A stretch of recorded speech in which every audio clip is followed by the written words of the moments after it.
Welcome to our ultimate guide to companions and origin characters for Baldur's Gate 3. Today we delve into the tragic background of Astarion, the rogue vampire spawn. Let's unravel the secrets of this complex character and discover how to harness his unique abilities to the fullest. I will try not to go into serious spoilers, but reference what is already known, even if you haven't played early access. Let's start with Astarion's description on the Baldur's Gate 3 website so we can start to get to know the character better. Astarion prowled the night as a vampire spawn for centuries, forced to follow the orders of his sadistic master, Cazador. Seduce every fool with a pulse and lure them back to Cazador's lair. Free for now, Astarion will do anything to keep his life in the light. He can see but one way to ensure his liberty for good, become many times more powerful than his old abuser could ever dream of being.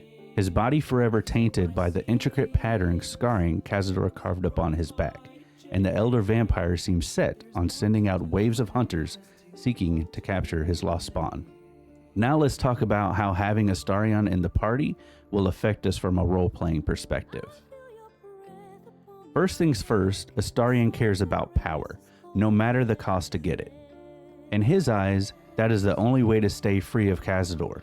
This means he's open and encourages evil acts. Acts that go out of your way to help others will certainly earn disfavor with him. Also, with him being a vampire spawn, possibly his centuries of abuse and captivity made him open to sadistic and cruel acts. Some he even relishes in the thought of. Astarion would be great for someone who's looking to do an evil playthrough and wants someone to share in the carnage. In my opinion, he would be a great companion for the Dark Urge playthrough. No, all this being said, getting Astarion to open up about his background will reveal his tortured side, and he can easily make you feel empathetic towards his past, great for people who want to roleplay going after the bad boy.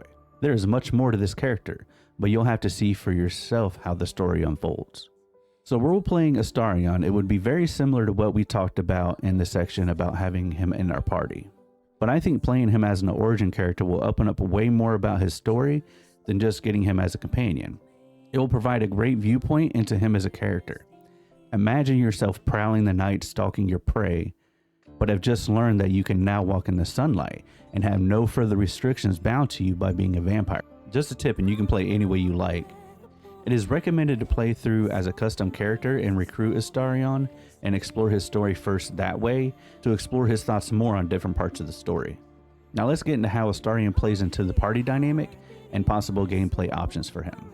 So most of the knowledge I'm basing this on is from prior D&D 5th edition information as well as early access information. So we know Astarion's base class is a rogue. However, he can be completely respected in the game, though the only ones who can have their appearance changed is a custom character and the Dark Urge origin character. Also do note Astarion will always be a rogue and a vampire spawn in the story. So if you change him to be a paladin, story-wise, he will always be his initial class. Bringing a rogue along is one of the best additions to any party. They can scout unseen. Rogues have the ability to sneak attack, which require you to have an advantage against the enemy and can deal extra damage to an enemy's vulnerable spots. Rogues are very agile and get across the battlefield very quickly and a lot further while in combat than other classes. You also get to choose between 3 subclasses at level 3. The Arcane Trickster to gain some spells to help you in and out of combat, the Thief to gain fast hands which grants you additional bonus action and second story work which gains resistance to fall damage, and third, the Assassin. We don't have access to this one yet, so it may differ from the tabletop version, but you get Assassinate. You have an advantage on attack rolls against any creature that hasn't taken a turn in combat yet. In addition, any hit you score against a creature that is surprised is automatically a critical hit. On top of this, Astarion gets the ability Vampire Bite. You suck the blood from a living creature and regain hit points and deal damage to the enemy once per short rest. Biting a creature doesn't break stealth, and if the target is humanoid, you become happy and the target becomes bloodless. In a happy state, you gain a +1 to attack rolls, saving throws, and most ability checks, while the bloodless target gets a -1. Additionally, since you can multi-class, I did want to give some suggestions to multi-class Astarion. My main 2 choices will be Gloomstalker Ranger and Way of the Shadow Monk. For the Gloomstalker Ranger, The Dread Ambusher ability is really cool. At the start of each turn of combat, if you take the attack action on that turn, you can make an additional weapon attack as part of that action. For the Way of the Shadow Monk, Shadow Step can be really fun and advantageous to move around the battlefield. What this ability does, it lets you move from shadow to shadow inside of combat. Let me know what multi-class options you think would be good for Astarion. Thank you so much for choosing to watch this video.